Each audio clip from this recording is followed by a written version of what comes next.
Assalamualaikum warahmatullahi wabarakatuh. Alhamdulillahirabbil alamin. Wassalatu wassalamu ala asrofil anbiya'i wal mursalin wa ala alihi washabihi ajmain amma ba'du. Yang kami hormati Bapak dosen pembimbing mata kuliah Akhlak dan Tasawuf, yakni Bapak Muhammad Ali Mustafak MAG, dan teman-teman semua yang berbahagia. Nah, pada video kali ini kami dari kelompok 2 yang beranggotakan saya Ratna Dewahyuningsih dengan NIM akhir 242, kemudian teman saya Ani Zahrotunisa dengan NIM akhir 215, kemudian Alutfu Syabana dengan NIM akhir 216, dan yang terakhir Itsna Aulia Rahma dengan NIM akhir 225.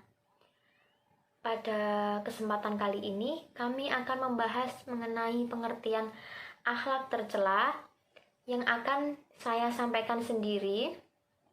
Kemudian, ittiba al-hawa dan hubud dunia akan disampaikan oleh Ani. Kemudian, ujub dan ria akan disampaikan oleh Alutfu. Dan yang terakhir, sum'ah dan al-atakabur akan disampaikan oleh Itsna. Oke, kita langsung masuk ke materi yang pertama saja, yakni pengertian akhlak tercela atau akhlakul masmumah, yaitu golongan akhlak atau tindakan buruk yang harus dihindari oleh setiap manusia. Akhlak masmumah itu harus dijauhi karena dapat mendatangkan mudarat bagi diri kita sendiri maupun orang lain. Sedangkan pengertian akhlak menurut Barmawi Umar adalah ilmu yang menentukan batas baik dan buruk, terpuji dan tercela, tentang perbuatan atau perkataan manusia secara lahir dan batin. Sedangkan tujuan umum menurut Barmawi Umar dalam bukunya yang berjudul Materi Akhlak, bahwa tujuan pembinaan materi akhlak secara umum meliputi yang pertama, supaya kita dapat terbiasa melakukan sesuatu hal yang baik dan terpuji, serta menghindari hal buruk, hina, dan tercela. Dan yang kedua, supaya hubungan kita dengan Allah dan makhluk sesama dapat terbina dengan baik dan harmonis. Oke, itu saja penjelasan dari saya. Kemudian materi yang selanjutnya akan disampaikan oleh teman-teman saya. Ittiba al-hawa.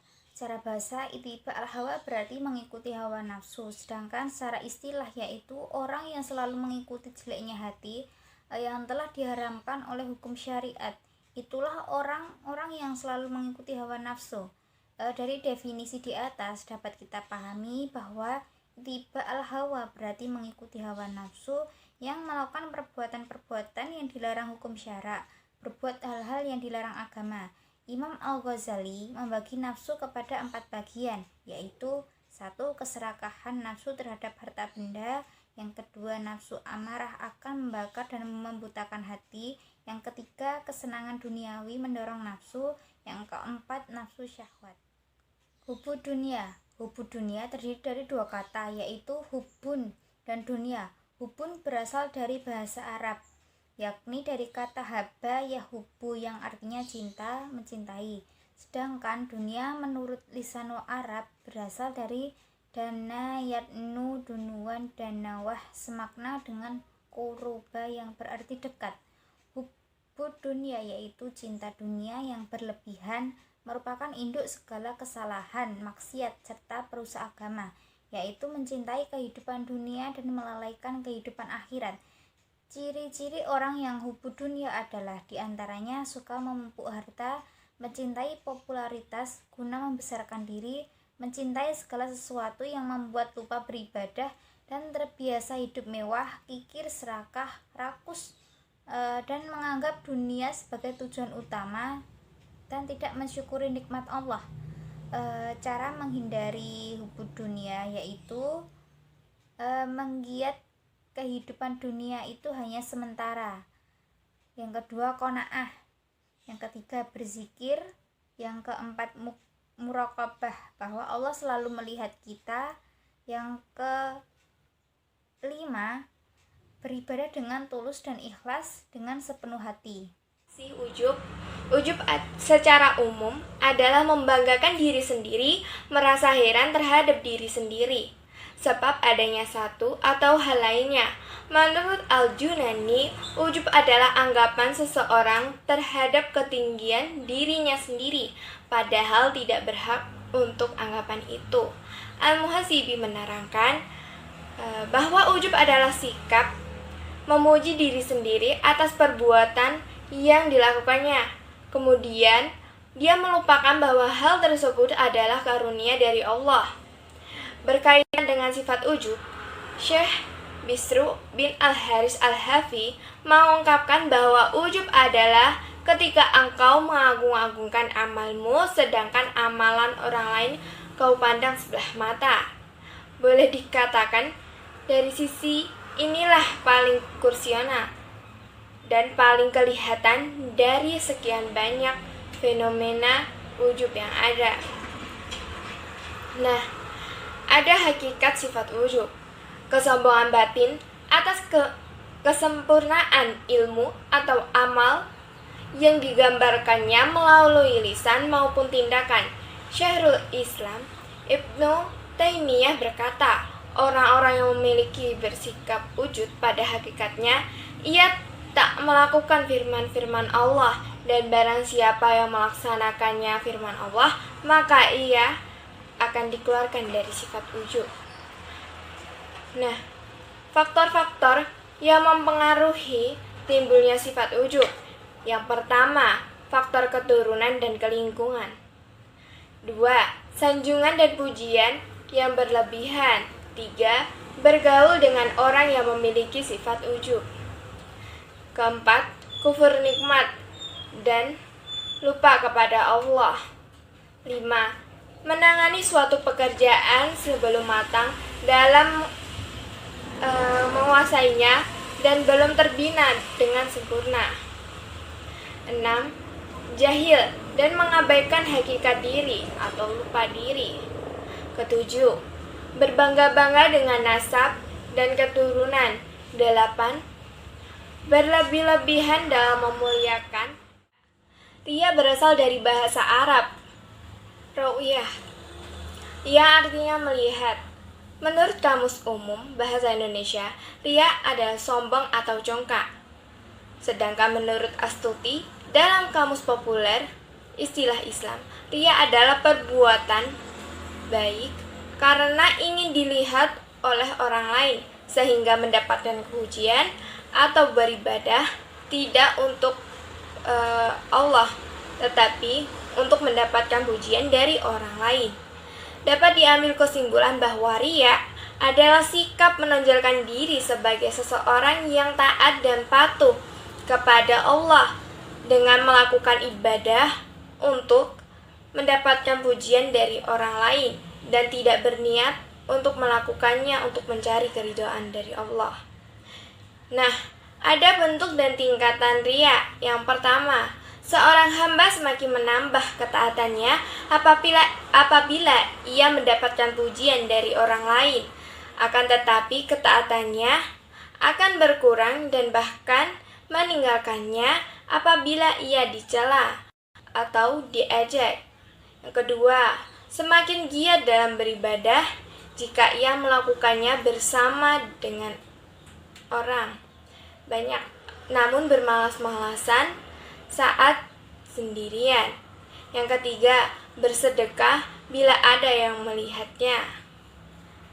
Nah, ria juga memiliki bahaya. Yang pertama, ria dapat menghilangkan keberkahan amal dan dapat membatalkannya. Kedua, sifat ria merupakan salah satu penyebab kekalahan umat. Nah, tapi ada juga cara untuk mengobati dan mencegah untuk terjadinya ria. Yang pertama, jika orang yang beramal bukan orang yang diteladani perilakunya, maka menyamarkan amal perbuatan lebih baik baginya, sebab ia tidak akan aman dari ria jika beramal secara terang-terangan. Kedua, jika orang yang beramal, orang yang diteladani perilakunya, maka memperlihatkan amalan lebih baik baginya. Terima kasih atas waktunya. Di sini saya bakal jelasin sum'ah. Sum'ah berasal dari kata sama'a yang artinya memperdengarkan. Sama'an nasabi a'malihi, saat seseorang menampakkan amalnya kepada manusia yang semula tidak mengetahuinya. Secara bahasa, sum'ah adalah diperdengarkan kepada orang lain. Adapun secara istilah, yaitu beribadah dengan benar dan ikhlas karena Allah, kemudian menceritakan amal perbuatannya itu kepada orang lain. Pengertian sum'ah secara lengkapnya adalah sikap seorang muslim yang membicarakan atau memberitahukan amal solehnya yang sebelumnya tidak diketahui atau tersembunyi kepada manusia lain agar dirinya mendapatkan kedudukan dan atau penghargaan dari mereka atau mengharapkan keuntungan materi. Lalu perbedaan sum'ah dengan riya. Sum'ah itu mempunyai hubungan erat sekali dengan riya, bahkan tergolong sama, hampir sama. Akan tetapi terdapat perbedaan antara keduanya. Perbedaan antara riya dan sum'ah menurut Al-Hafiz yaitu riya adalah memperlihatkan amal dan perbuatan dengan maksud mendapatkan pujian. Adapun sum'ah merupakan amalan yang diperdengarkan, kemudian menceritakan perbuatannya. Yang awalnya sudah dikerjakan dengan penuh keikhlasan, namun pada akhirnya orang tersebut mengharapkan pujian yang bersifatnya duniawi. Perbedaan riya dan sum'ah itu berarti beramal karena diperlihatkan kalau riya. Nah, sedangkan sum'ah beramal supaya diperdengarkan kepada orang lain. Riya berkaitan dengan indera mata, sedangkan sum'ah berkaitan dengan indera telinga, indera pendengaran. Lalu dalil tentang sum'ah. Dalam Al-Quran sendiri, Allah mengingatkan kepada kita mengenai sifat sum'ah dan riya dalam Quran surat Al-Baqarah ayat 264 yang bunyinya A'udzubillahi minasyaitonirrajim. Bismillahirrahmanirrahim. Ya ayyuhalladzina amanu la tubdilu shadaqatikum bil manni wal adza kalladzi yunfiqu malahu ria'an nasi wa la yu'minu billahi wal yaumil akhir famathaluhu kamathali safwanin 'alaihi turabun fa asabah wa bilung fatarakahu sauda la yaqdiruna 'ala syai'in mimma kasabu wallahu la yahdil qaumal kafirin. Yang artinya, hai orang-orang yang beriman, janganlah kamu menghilangkan pahala sedekahmu dengan menyebut dan menyakiti perasaan si penerima seperti orang yang menafkahkan hartanya karena riya kepada manusia. Lalu Rasulullah juga memperingatkan dalam hadisnya, siapa yang berlaku sum'ah maka akan diperlakukan dengan sum'ah oleh Allah, dan siapa yang berlaku riya maka akan dibalas dengan riya. Hadis riwayat Bukhari. Lalu contoh perbuatan sum'ah. Dalam sebuah riwayat diceritakan orang-orang yang digiring ke neraka. Allah memerintahkan kepada malaikat untuk tidak membakar kaki-kaki mereka, sebab kaki-kaki mereka pernah dilangkahkan ke masjid, dan tidak membakar tangan-tangan mereka, sebab tangan-tangan itu pernah diangkat untuk berdoa. Malaikat bertanya, apa yang terjadi kepada kalian, hai orang-orang celaka? Ahli neraka itu menjawab, kami dahulu bukan beramal karena Allah. Na'udzubillah min dzalik ya teman-teman. Riwayat lain bercerita tentang seorang yang baca Al-Quran siang dan malam yang terbunuh fisabilillah dan menginfakkan hartanya. Ketiga-tiganya dimasukkan ke dalam neraka. Yang pertama masuk neraka karena ingin disebut qori, yang kedua ingin disebut pemberani, yang ketiga ingin dipanggil dermawan. Alhasil ketika orang tersebut melakukan ibadah karena manusia, bukan karena Allah Subhanahu wa taala. Selanjutnya, takabur. Takabur atau yang biasa kita sebut dengan sombong berasal dari bahasa Arab, yaitu takabaro yatakabaro, yang artinya sombong atau membanggakan diri, menganggap dirinya lebih dari orang lain, sedangkan orangnya disebut sebagai mutakabir atau orang yang merasa dirinya besar. Pengertian takabur secara istilah adalah suatu sikap mental yang memandang rendah terhadap orang lain, sementara ia memandang tinggi dan mulia terhadap dirinya sendiri. Sifat takabur merupakan sifat yang dimiliki oleh iblis. Sifat inilah yang menyebabkan iblis diusir dari surga dan diturunkan derajatnya hingga menjadi makhluk yang sangat rendah. Sifat takabur iblis terlihat ketika ia menolak perintah Allah Subhanahu wa taala untuk bersujud kepada Nabi Adam alaihissalam. Penolakan iblis ini disebabkan ia merasa dirinya lebih tinggi dan mulia daripada Nabi Adam alaihissalam. Aku diciptakan dari api, sedangkan Adam diciptakan dari tanah. Mengapa aku harus sujud kepada makhluk yang lebih rendah daripada aku? Iblisnya bilang gitu. Oleh karena kesombongannya, akhirnya iblis diusir Allah Subhanahu wa taala dan direndahkan derajatnya. Takabur menurut penjelasan Rasulullah adalah himpunan dari dua sifat, yaitu menolak kebenaran dan merendahkan orang lain.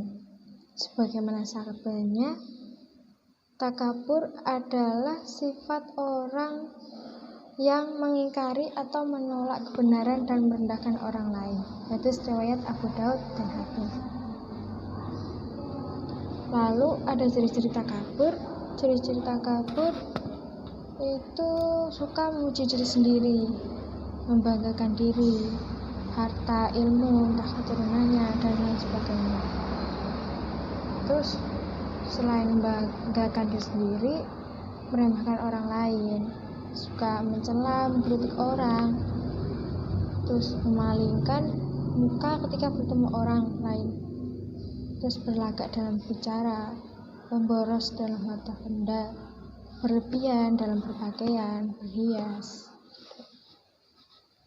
Lalu ada macam-macam takabur, dibagi menjadi dua, yaitu takabur lahir sama takabur batin. Takabur lahir itu perbuatan yang dilakukan dan ditunjukkan oleh anggota badan, jadi terlihat ya, seperti gerak-gerik tubuh, raut muka, dan tutur kata. Kalau takabur batin itu sifat dalam jiwa yang tidak terlihat, menganggap dirinya lebih tinggi dan menganggap orang lain itu lebih rendah. Lalu ada akibat dari takabur, itu merusak pergaulan manusia, merusak hubungan silaturahmi dan menghalangi kasih sayang serta tolong menolong antara manusia. Terus menimbulkan permusuhan, karena orang yang takabur dalam berteman pasti selalu membeda-bedakan dan mendiskriminasikan orang atau kelompok lain yang tidak sederajat dengan diri mereka dan kelompok mereka. Terus sifat takabur akan menimbulkan sifat-sifat buruk lainnya, seperti dengki, pemarah, pembohong, khianat, dan sebagainya. Sifat takabur akan menjadikan ilmunya orang tidak berkembang karena sudah merasa hebat dengan ilmu yang dimilikinya. Lalu sifat takabur menjadi penghalang masuk surga karena menghalangi manusia berbuat baik, berbuat mulia. Yang di situ merupakan langkah-langkah masuk surga. Ada lagi, sifat takabur mengakibatkan pemiliknya tidak mempunyai perasaan untuk mencintai dan menyayangi sesama saudara yang mukmin. Lalu yang terakhir ada orang yang takabur akan dimasukkan ke dalam neraka dan mendapatkan hubungan yang sangat berat, karena yang berhak sombong hanyalah Allah SWT, sebagaimana dijelaskan dalam Al-Quran surat An-Nahl ayat 29 sebagai berikut.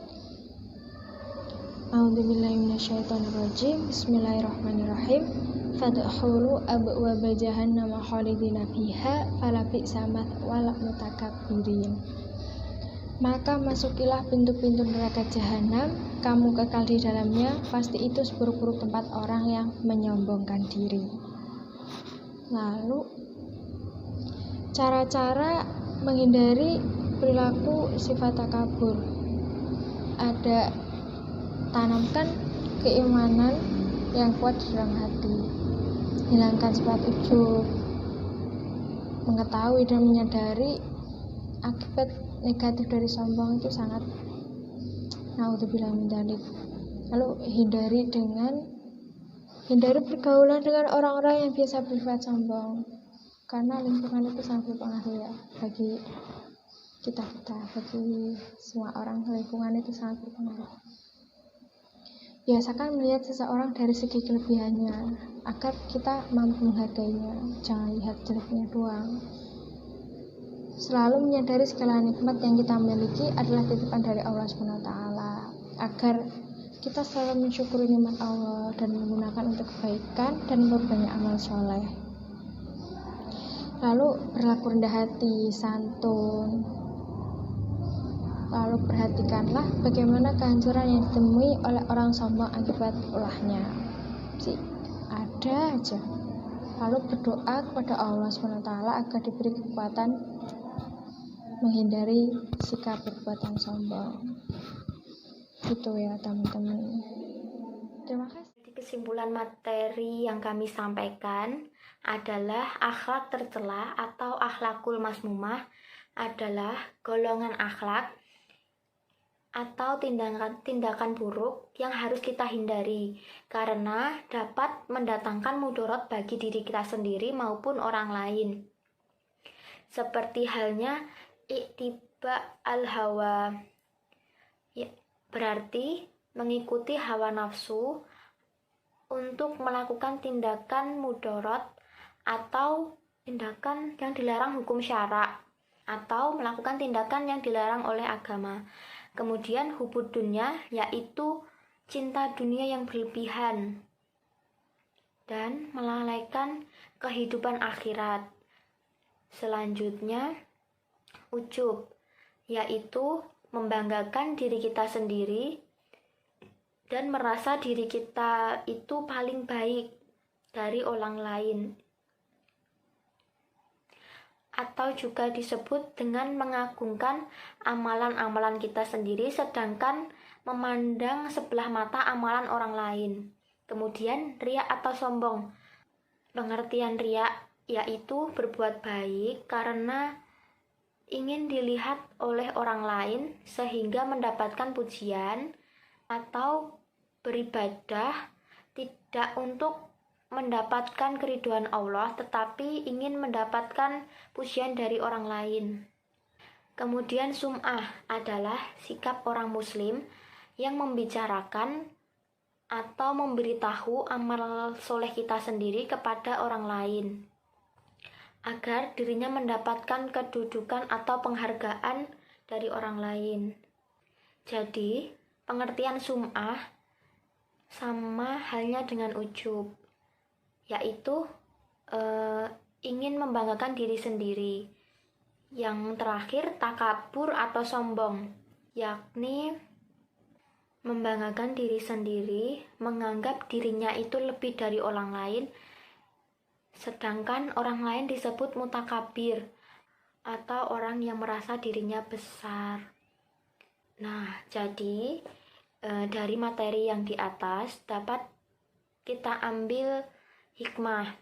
Jadi kita sebagai umat muslim harus menghindari sifat-sifat tercela karena dapat mendatangkan mudarat bagi kita sendiri maupun orang lain. Sekian materi dari kelompok kami. Apabila ada kurangnya Kami mohon maaf. Assalamualaikum warahmatullahi wabarakatuh.